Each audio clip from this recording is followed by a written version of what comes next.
El gasoducto Presidente Néstor Kirchner es un hito trascendental hacia nuestra soberanía energética. La obra permite aumentar el potencial, la producción y las exportaciones del país. Construida en tiempo récord, permitirá un ahorro total anual en divisas por 4.200 millones de dólares, que impactará directamente en las reservas del Banco Central.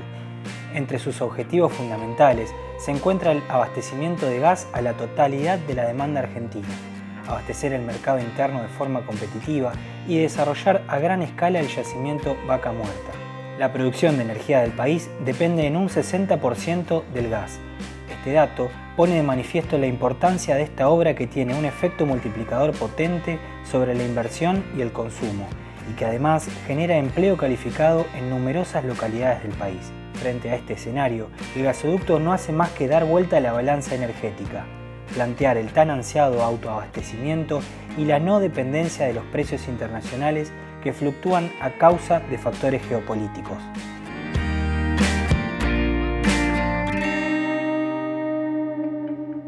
Bienvenidos a una nueva emisión de Mirada Soberana. En el programa de hoy vamos a hablar sobre soberanía energética y particularmente abordar la reciente inauguración del primer tramo del gasoducto Presidente Néstor Kirchner. Para abordar este tema convocamos a Hernán Lecher. Hernán es director del Centro de Economía Política Argentina y presidente de YPF Litio. ¿Cómo estás, Hernán? ¿Qué tal? ¿Cómo estás? Vicepresidente. Vicepresidente, perdón. Bien ahí. ¿Cómo estás? ¿Bien? Gracias por Bien, muy organizar. bien, con mucha expectativa o en realidad mucha satisfacción, diría, respecto de lo que significó la inauguración, la reciente inauguración del gasoducto, que transforma en buena medida lo que la matriz energética de nuestro país. Falta el segundo tramo, Sí, claro. faltan otras inversiones, pero la verdad que es muy trascendente. La Argentina tiene reservas de petróleo y gas, diría, de 150 años. Tiene un problema de transporte de eso, es decir, básicamente el petróleo y el gas están en los lugares que Claro. o necesitas llevarlo a los lugares donde se necesita. Claro. La obra del gasoducto es justamente una obra que empieza a resolver esa cuestión de Trayatén a Saliqueló, es decir, entra en la provincia de Buenos Aires, permite que parte del gas llegue a la zona de Buenos Aires, pero falta todavía la otra parte. Claro. Es una transformación sustancial que le puede permitir a la Argentina además ahorrarse en buena medida dólares. Si lo pienso desde el punto de vista económico, eso toma una centralidad fenomenal. Ahorrarse dólares sobre todo el momento donde la Argentina necesita traer energía de afuera, Claro. Junio, julio, agosto, los meses de mayor consumo, y permitiría evitar en parte ese escenario. Bien, para puntualizar como dato, ¿no? La diferencia entre el gas extraído de Vaca Muerta y el que viene importado de barco es de alrededor de 400%. ¿Qué representa esa diferencia en el precio, ¿no? Eso habla un poco de lo que es la soberanía energética. Sí, bueno, cuando vos tenés un recurso tuyo, podés tener políticas que ayuden, entre otras cosas, lo decía la vicepresidenta en el anuncio, ayuden a que vos accedas al gas más barato. Claro. ¿Puede pasar o no? Porque esto también depende, decía, podés discutirlo, podés hacerlo. Cualquiera podría decir, y de hecho hay algunos que proponen en materia energética en la Argentina, de sectores de la oposición, la desregulación en materia energética, lo cual significaría que, bueno, si yo tengo el gas o el petróleo, lo vendo acá en el mercado local a precio internacional y si te he visto no me acuerdo, con lo cual ahí no verías el beneficio de ser el dueño del recurso. Claro, los argentinos tenemos la oportunidad, y las argentinas tenemos la oportunidad de lograr soberanía energética y lograr acceder a esa energía a valores más económicos. Es decir, hay un beneficio para el conjunto de la sociedad, hay un beneficio central para la producción en la Argentina. Claro, esto es absolutamente trascendente para la industria, para potenciar la industria, para lograr mayor competitividad sin tener que bajar salario como les gusta a los ortodoxos tradicionales. Es decir, que los argentinos podamos vivir mejor. Y en materia de divisas, que es probablemente el principal problema de la economía argentina, porque es una economía que funciona de manera con la lógica bimonetaria, el ahorro de divisas, que este año puede ser de 1.500, 2.000 millones de dólares, y el año próximo de 4.000 millones, solo con esta etapa, con la primera etapa. Luego puede ser mucho más porque podemos con el reversal llegar a exportar y demás, pero en esta etapa te ahorrás buenos dólares que en un momento donde necesitas dólares, la economía argentina suele tener este problema de demandar más dólares que de los que genera. Sí. En este momento en particular, además afectada sobre todo por la sequía, bueno, esos dólares tienen te dan una ventaja o una ayuda importante para atender esa problemática puntual. Claro, lo mencionabas vos, Argentina, bueno, con este gasoducto, además de poder exportar, va a tener consumo interno, autoabastecimiento, ¿no? Lo que se dice, algo que no estaba pasando en Argentina. Y eso también habla de las políticas, la reestatización de YPF hace 10 años, viene un poco de la mano con esto, ¿no? Mira, lo dijo Cristina, nosotros lo damos yo soy docente de una diplomatura en la UBA y solemos, bueno, hay una clase que es específicamente del tema energético y solemos preguntarle a los alumnos por qué razón se estatizó YPF. Sí. Y en general muchos, y después lo desarrollamos con datos concretos, ¿no? Algunos tal vez piensan que es más bien por cuestiones ideológicas. Básicamente el problema que tenía la Argentina era un problema de balanza comercial deficitaria en materia energética. Derivado del proceso que tiene que ver con la política depredatoria que ha tenido Repsol desde que empezó a participar en YPF a principios de los 90 y se profundizó desde el 99 en adelante cuando básicamente se quedó con la propiedad absoluta de YPF. Sí. Y que vos ves una caída significativa de la producción y sobre todo una caída fenomenal de las reservas. Quiero dártelo con datos concretos porque me parece que ilustra muy bien ese proceso de lo que significó Repsol. Mirá, se habla de vaciamiento, ¿no? Durante la intervención de Repsol en YPF, o desguace. Es que básicamente los pozos de exploración que tenía YPF en 1994 eran alrededor de 100. Se reducen en 1999 a solo 10 y se mantienen hasta la estatización, es decir, hasta el 2011, el año previo a la estatización, se mantiene 10, 12, 13, es decir, nunca vuelve a la etapa previa. Algo parecido pasa justamente con lo que tiene que ver con las reservas, obviamente. Sí. En ese contexto hay una caída fenomenal de las reservas y también de la producción. Ese es el escenario que determina la estatización de YPF. Claro. Que claro, algunos dicen, bueno, ¿y en 2012 lo resolviste? No, porque la estatización de manera inmediata no te resuelve, porque vos, la transformación de lo que venía sucediendo en la compañía implica plazos, inversiones o plazos también más largos que los que uno puede imaginar tal vez en otro sector. Revertir esa reducción sensible de la producción energética en un año es absolutamente irreal. Claro. Ahora, ese es el hecho que transforma la matriz energética en la Argentina. Porque sí, lo que sucede es que automáticamente desde la estatización en adelante la producción se empieza a recuperar, la inversión hasta 2015 se recupera. Los datos de inversión son increíbles. Entre 2006 y 2011, 2.000 millones de dólares en promedio invierte la compañía, en ese caso privada, YPF. Claro. En 2013, 2014, 2015 son 6.250 millones en promedio por año. Y esto no es menor, porque el expresidente Macri, entre otras cosas, cuando tuiteó muchas cosas, pero una de las cosas dijo, bueno, en Vaca Muerta no hicieron nada. La estatización permite no solo la recuperación de Vaca Muerta, sino una cosa que es mucho más importante o igual de importante, que es la curva de aprendizaje. El que puso la guita para que los costos de producción en Vaca Muerta se redujeran de manera significativa, porque Vaca Muerta no se descubrió en 2012 ni en 2008, es decir, hace muchos años que se conocía. El problema es que nadie quería poner la plata para reducir el costo de producción. Bueno, lo hizo YPF. Y entonces cuando YPF lo hace, después aparecen las empresas privadas. Claro. Y hay una cosa que es, a veces quizás es del mundo de la energía, pero es importante contarla. Frente a ese escenario, ¿qué hace Macri? Impulsa una resolución, que es la resolución 46, que premia, fíjate la paradoja, la caradurez en un punto, porque premia a las empresas que hasta ese momento no habían invertido en vaca muerta.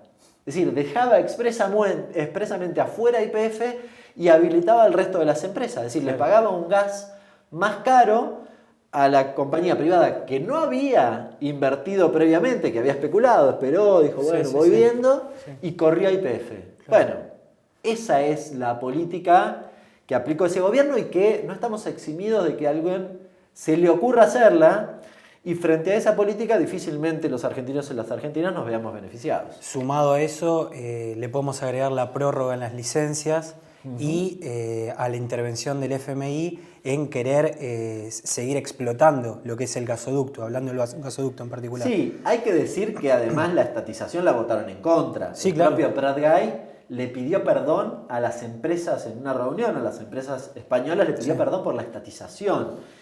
Si yo cuantifico 150 años de gas y petróleo que hay en las reservas que tenés en vaca muerta, en la porción que tiene YPF estoy hablando de $1 billón. Es decir, la verdad es llamativo, que después se exprese o no en el valor de la acción de una compañía X o la nuestra, puede ser o no. Ahora, la realidad es que el ingreso está relacionado con esos valores. Claro. En relación al gasoducto en particular, a esta altura del partido además sabemos que no solo no se dejó digamos, el proyecto basal para la producción, para el desarrollo del gasoducto, sino que se suspendió en 2018, 2 veces se postergó en 2019, que se hizo a instancia del Fondo Monetario, y además el expresidente dice, bueno, había que apretar un botón, habíamos dejado hasta el financiamiento. Falso. ¿Financiamiento? Claro. ¿En serio? ¿Dónde estaba? Muy escondido porque nadie lo vio. No solo eso. Con la plata del Fondo Monetario hubiésemos hecho, estoy haciendo el cálculo mental, 25 gasoductos. Si se hubiese aplicado a un gasoducto. 25. No hicimos uno. ¿Dónde está la plata del fondo? Bueno, no, se fugó. Y peor aún, el endeudamiento implicó que los recursos que vos quizás en otra situación hubieses podido dedicar a esto, los tenés que dedicar a pagar una deuda que básicamente dejó en la Argentina el gobierno del Macri. Al punto tal de que para hacer el gasoducto, el financiamiento se logró a través del aporte extraordinario a las grandes fortunas. Ley que también votaron en contra. Ley que Juntos por el Cambio también votó en contra. Es decir, votaron en contra del financiamiento de este gasoducto. Entonces, hoy cuando la verdad uno los escucha o lee las cosas que escriben, dejan mucho que desear. Paralelo a esto, el ministro de Economía, y ahora precandidato a presidente Massa, sostuvo que el FMI no quería que el gasoducto se realice, por lo menos este primer tramo. Y aseguró también que hay que replantear el acuerdo con el Fondo Monetario Internacional. ¿Crees que esto en el corto plazo sea posible? Mira, primero en relación a la posición del fondo fue no hagas el gasoducto porque me tenés que pagar a mí. Claro. Es decir, usá esa guita para dármela a mí. Lo cual no encierra además una gran contradicción en sí mismo, porque si el fondo quiere que la Argentina le pague, necesita el ahorro, pero también necesita los dólares. Claro. Para la economía argentina, conseguir los dólares es un problema absolutamente central y trascendente. Entonces, el gasoducto es una herramienta fundamental para el repago de su propia deuda. Esto es lo sorprendente y lo contradictorio. Claro. Con lo cual a mí me llama poderosamente la atención, no tanto, tal vez porque el fondo suele pedirte ajuste y nada más. Sí. Incluso a contramano de lo que parecerían sus propios intereses. A la Argentina le fue bien cuando pudo hacer su propia política económica, y cuando digo le fue bien a los argentinos y a las argentinas y repagó su deuda. Claro. Bien, entre 2003 y 2015 hiciste eso. Claro. Pagador serial, solía decir, creo que Néstor, porque básicamente cuando vos pudiste impulsar tu propia política económica, sucedió esto. No es que dejaste de pagar. les pagaste. Claro. Y a los argentinos no fue bien. No. Con lo cual, yo creo que, yo lo he dicho en infinidad de oportunidades, el acuerdo con el fondo se tiene que rediscutir. Lo tiene que rediscutir cualquier gobierno, cualquier color político. Sí. Esto es creo que hay amplios consensos. ¿Por qué no se puede pagar? Ahora, el cómo es absolutamente central. Si nosotros vamos a hacer, yo me imagino a Milei o a Bullrich discutiendo con el fondo, le dan lo que el fondo no pide. Le entregan vaca muerta. Sí, ya lo han expresado, sí. Lo han expresado. Con recursos. Venden YPF. Sí, entregan Malvinas. Bueno, entregan Malvinas, es decir, es una pérdida de soberanía fenomenal, pero además es una locura en materia económica. Bueno, yo creo que hay que rediscutir el marco del acuerdo con plazos más largos, permitiendo que la Argentina tome decisiones, es decir, que no se entrometa en las decisiones que tiene la Argentina. Hay que discutir los sobrecargos, una serie de cuestiones, pero sobre todo estas dos cuestiones, y que además sea un acuerdo que a la Argentina en algún momento le permita sacarse el fondo de encima. Claro. No sé cuántos años, yo creo 30 que años, pero que se lo saque de encima. Uno de los objetivos es lograr este equilibrio. O sea, tenemos el gasoducto, va a haber un remanente de dólares a partir de esto. Algo para la gente y algo para pagarle al fondo. ¿O cómo? Sí, la propuesta de Cristina, cuando dice nosotros tenemos que atar el repago al fondo a el excedente de la balanza comercial, está hablando de esto. Claro. Ahora, ella dice algo que a mí me gusta mencionar, que es que dice que tengamos vaca muerta no nos garantiza que nosotros nos vaya bien o le paguemos al fondo. No. ¿Por qué? Sencillo. Imagínate que mañana viene otro gobierno y dice, bueno, hay que privatizar YPF y se lo vendemos, no sé, a Equinor. Bueno, se lo vendemos a Equinor. Y además desregula el mercado cambiario. Equinor explota vaca muerta o el offshore. La guita que gana, compra dólares y lo gira a su casa matriz. Y todo lo maravilloso de vaca muerta desapareció en un movimiento. Tal cual. Sí. Es decir, los dólares no nos van a quedar, básicamente van a salir en forma de dividendos o de retornos a la casa matriz, y vaca muerta, que aparece como la solución aparte de los problemas, terminaría de esa forma. Claro. Bueno, Loma de la Lata tuvo un poco eso, ¿no? Hace 20 años atrás, si no me equivoco, que también era como la joya de abuela, y terminó siendo gas barato para Chile, y la Argentina no resolvió sus problemas estructurales en materia de divisas. Claro. Hay que recordarle a la gente que fue una obra en tiempo récord, que son 47.700 caños que salen de Tratayén, en la provincia de Neuquén, y llegan a Saliqueló, en Buenos Aires, atravesando 573 kilómetros que atraviesan las provincias de Río Negro y La Pampa. Quiero puntualizar sobre este cruce que hubo en redes sociales, más puntualmente en Twitter, la vicepresidenta dijo que entre 2016 y 2019 se habían instalado 53 kilómetros de gasoductos troncales durante el macrismo. 3.211 en el periodo. Y 3.211, ¿no? Macri se queja de lo que tardó esta inauguración y, gente que estaba con él también, Bullrich, Vidal, en Twitter también, estaban como muy enojados con esta demora en la inauguración. ¿Crees que todos estos datos que se brindaron luego derriban un poco todo ese mito? Sí, me parece que sí, son muy contundentes. Son muy contundentes los datos vinculados al gasoducto.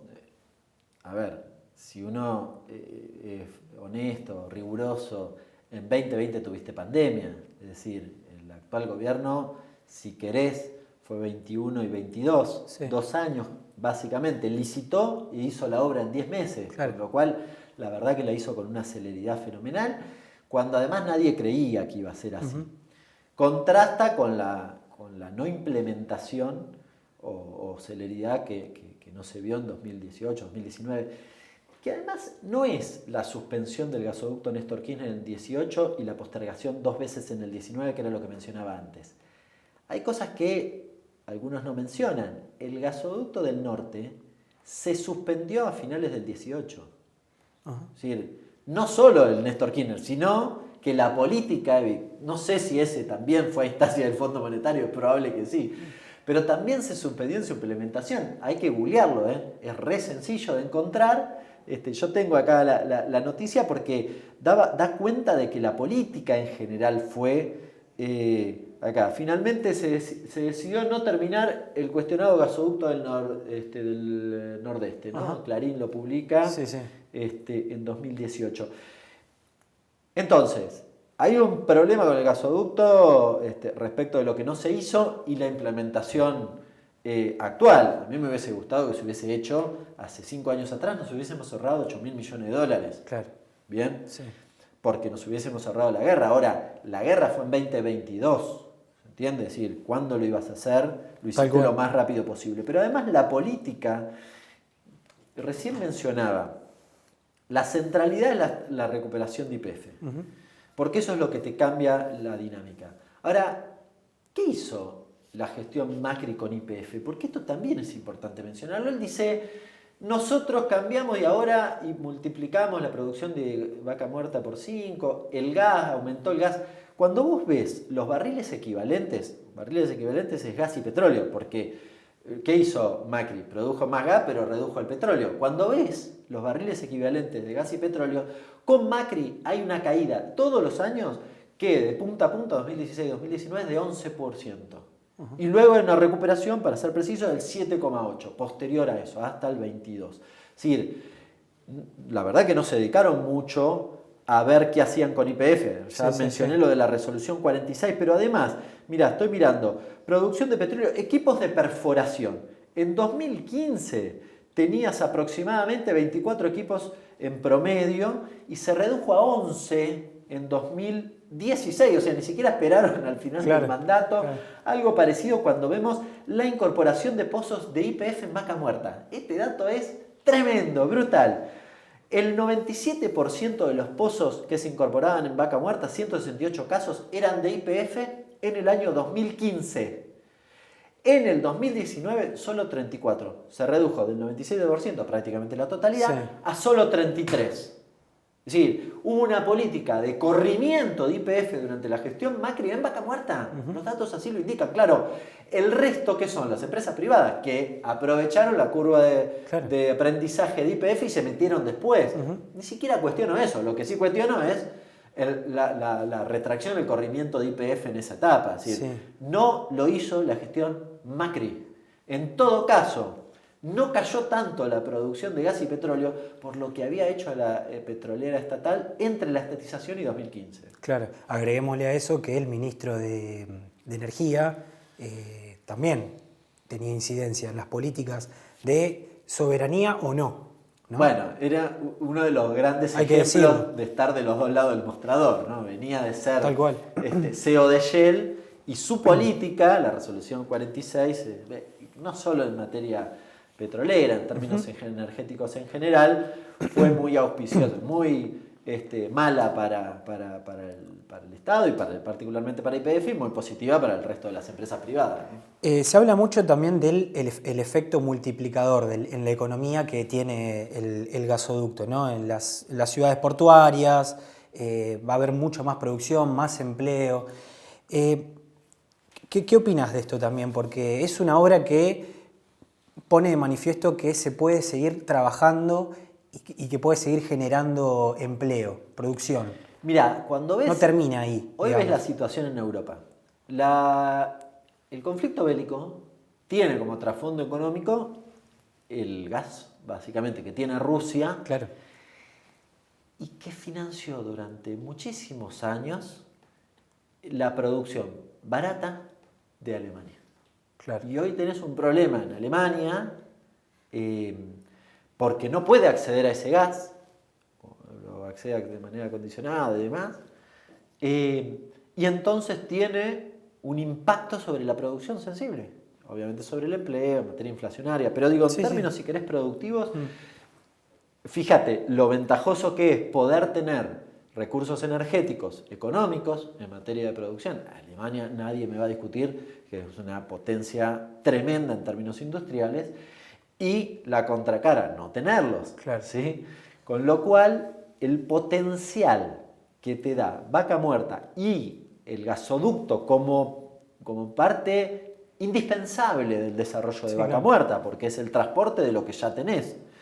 Que ya hiciste la curva de aprendizaje, es decir, los costos son baratos, estamos produciendo a precios de Estados Unidos, Sí. no tenemos nada que envidiar. Ahora, necesitas transportarlo y ponerlo donde te es de utilidad. Bueno, en ese camino creo que abre una posibilidad muy significativa de sostenimiento de la producción industrial e incluso obviamente del crecimiento de la producción industrial y mejora en la competitividad. Me parece que es una herramienta extraordinaria. Si querés agregarle el offshore, digamos, o lo que se está avanzando en materia de offshore y el potencial de nuestro país es tremendo. No por nada vienen del resto de los países a mirar acá litio y Vaca Muerta, porque evidentemente tiene una potencialidad enorme, ¿no? ¿Por qué crees que en Argentina cuesta mantener tanto las políticas a largo plazo? Vos lo mencionabas, ¿no? Cristina en su momento dijo, bueno, está Vaca Muerta, pero tampoco nos sesguemos a Vaca Muerta porque puede venir otro gobierno y puede darle otro tinte político a la soberanía energética en este caso. Básicamente porque se defienden intereses particulares. La política es disputa finalmente de intereses y lo que vos ves cuando nosotros hablamos de modelos económicos o proyectos económicos dentro de una matriz ideológica o dentro de, si se quiere, de una plataforma, de un espacio político, bueno, las políticas que se pretenden implementar benefician y perjudican a determinados sectores de la sociedad.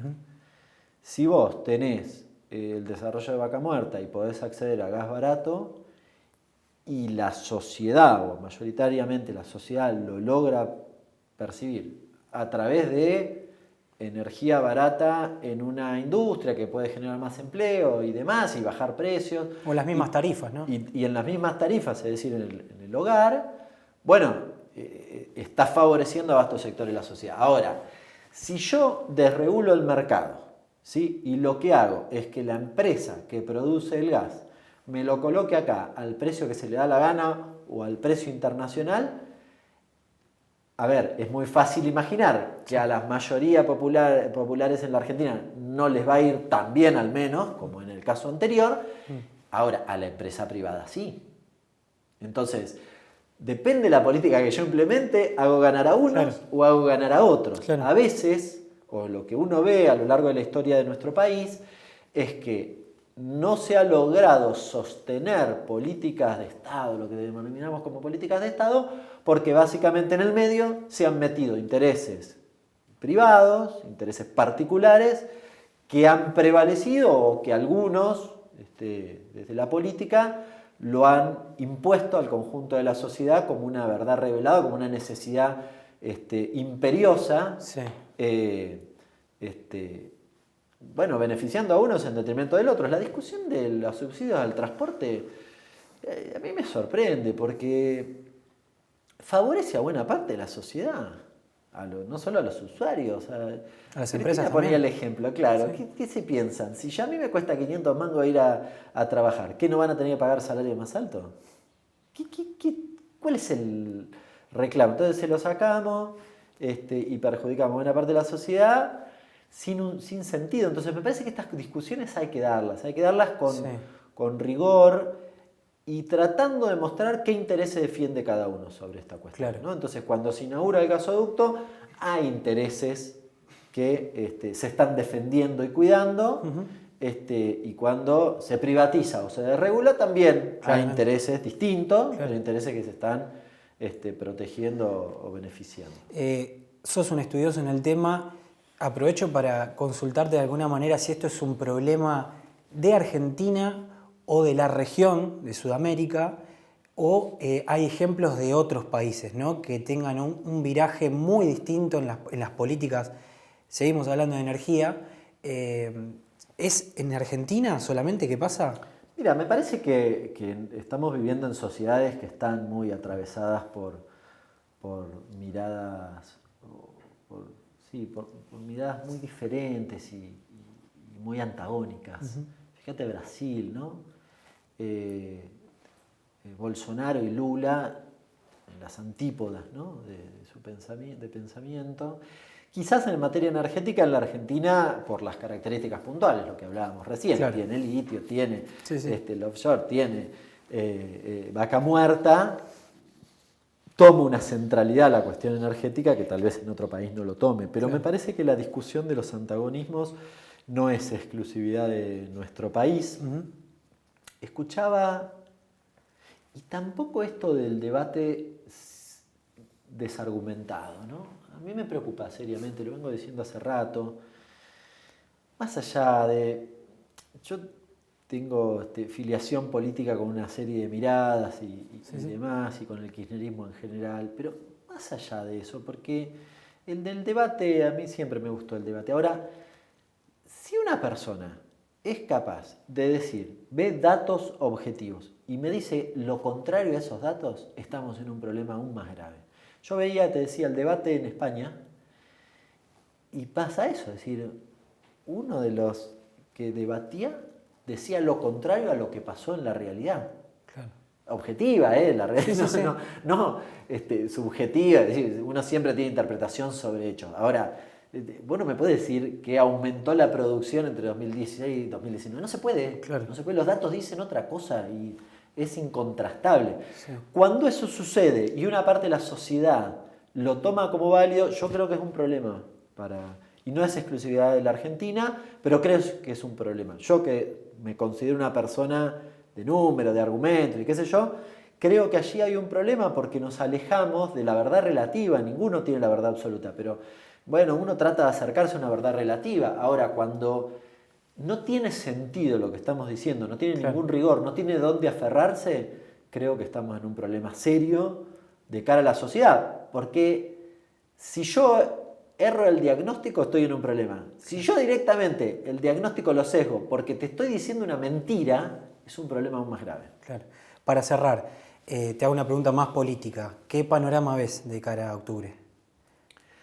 A mí me parece que en el marco de estos antagonismos las propuestas son muy claras, ¿no? Es decir, y me parece que para el oficialismo creo que ha logrado una fórmula muy competitiva, una representación muy competitiva. Me parece que Massa ha demostrado desde que ha asumido como ministro de Economía en particular, no tiene su historia, pero desde que asumió como ministro de Economía en particular, en adelante mucha autoridad y audacia que se necesita, es importante para lo que viene, ¿no? La Argentina tiene debates importantes, tiene que discutir economía monetaria, tiene que discutir el 5G, tiene que discutir qué hace con el fondo, tiene que discutir qué hace con vaca muerta, con el litio, es decir, tiene definiciones que trascienden los 4 años de un gobierno.